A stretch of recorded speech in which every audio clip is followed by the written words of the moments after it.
Who's this playing? Diamond Head. No. Diamond Head. I'm Diamond Head. Hello and welcome to StudioAMB. I'm here with Brian from Diamond Head. How are you? I'm all right, thank you, Albie. Great. Did the show go well? Yeah, it was great. One of the best we've done. Best on this tour so far. And you know, I always think you do your little gigs, you know, little warm-up gigs, and you know, we play places where you think, oh dear, I don't want to play a year ago. But in order to get ready for something like this, it'd be no good if we'd not done anything this year and we'd just got Sweden Rock and done a couple of rehearsals. You know, you almost need to do the leg work, because when you go on a big stage like that and there's a big crowd, you need to have your best game. You've got to be tight, and you know, you've got to have sorted your set out and the length and everything. So yeah, what a fantastic crowd. There's got to be 2,000, I'd have thought, in that tent, at least 2,000. Oh.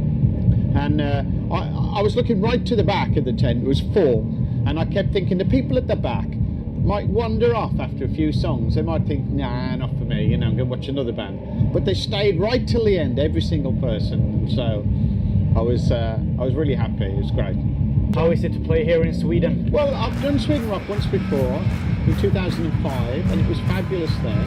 And I thought it was a very well-run festival, very well organised. They looked after us. And so when we got offered it this year, 2016, we just thought, oh yeah, yes please, we'll do that. And so it's one of the dates we've been looking forward to in our European tour. We started in April and we're going up till October, and this is one of the ones we've been really looking forward to. So we like, you know, Sweden's nice. It's a fabulous festival. Great. And you have been in the music industry for a very long time. What can you see the difference when you start and how it is today?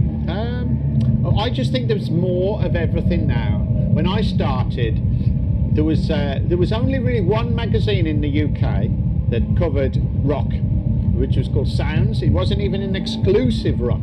It was just, it would have reggae, and it would have new romantics and whatever was fashionable at the time, punk rock, you know.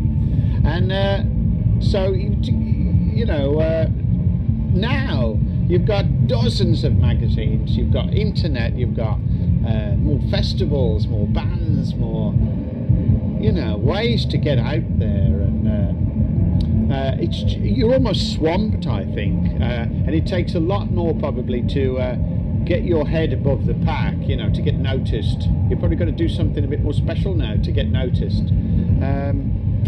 So things have changed a lot. I mean, of course, you know, I've been doing this 40 years now, so things have changed a lot in our time. And what about if we just look at the rock history from then and now? Your opinions on that?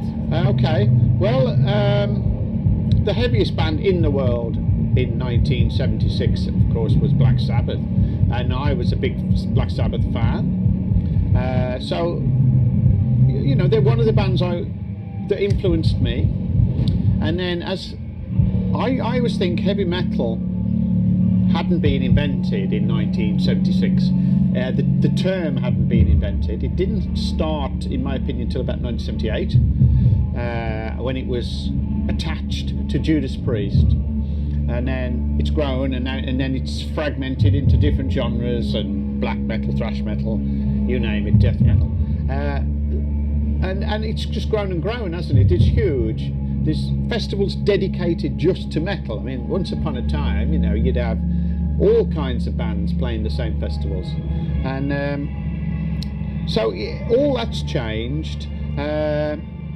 And you know, for me, metal's moved on so far that we've released a new album recently, and so I was even worried, if you like, that what we were doing would be no longer relevant, or maybe kids have moved on. You know, they like the detuned guitars, you know, guitars down to B and I, and then vocals, the growly vocals. And I thought maybe there's, you know, they don't want to hear melodic vocals and riffs and whatever, you know. But so far, all the press has been really, really good for the new album. So maybe there's still a lot of people out there that like a traditional kind of a good song, a good singer, good classic rock band, really. You know, if you can stand the test of time, you know, people still like Black Sabbath, don't they? People still like Zeppelin. So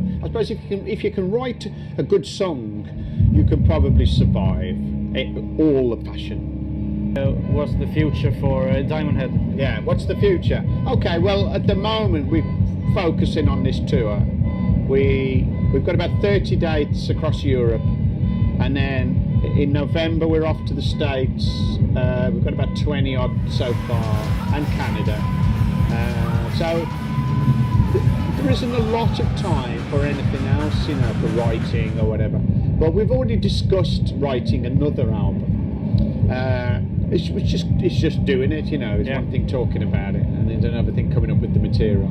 So if we start a new album, it would be next year, because this year is just promotion, gigs. There's loads of gigs coming in. Thank you so much, and good luck in the future. Thank you.